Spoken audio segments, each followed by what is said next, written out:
sometimes it's impossible to us to mend this relationship when the system behind you leads to mistrust and there's no transparency.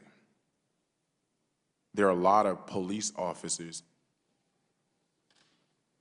that aren't involved in the communities that they're serving in or supposed to be serving in.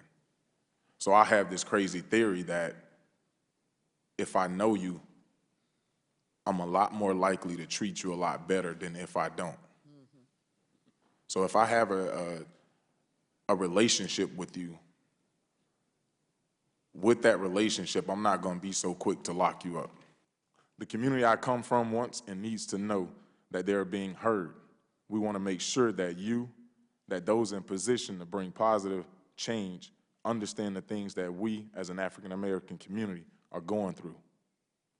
We certainly do not feel that we're being heard right now, especially when it comes to law enforcement and the way we're being policed. Our neighborhoods are feeling hurt and they want to see change. And I, like so many others, have worked my entire life to become evidence of the truth, even in the face of those lies they tell about men and boys who look like me. So it's in that spirit of truth-telling and myth-busting that I, as a research scientist and as a black man, would like to briefly share 3 myths currently holding us back from achieving racial progress in policing. The first myth is that we cannot move forward because there are no national level data on policing. But it's simply not the case that because federal government does not collect the data that no one has them. Many police departments in the country collect the data themselves, and the Center for Policing Equity that I run hosts the National Justice Database, the nation's first and largest database of police officer behavior. The second myth I want to address is the too often repeated claim that crime drives all police behavior and therefore crime explains racial disparities in policing outcomes. Let me say this as plainly as I possibly can. That is factually inaccurate. It is not true. Do not believe it. The third myth I want to address is the inverse of the last. That is, just as crime does not sufficiently explain racial disparities, policing is not the only cause either. Here's what I mean.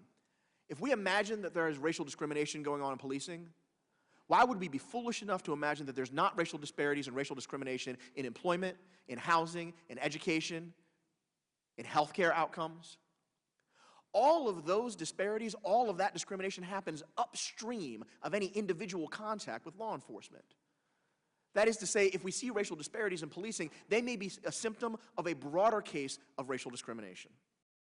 Hey, NBC News fans, thanks for checking out our YouTube channel. Subscribe by clicking on that button down here and click on any of the videos over here to watch the latest interviews, show highlights, and digital exclusives. Thanks for watching.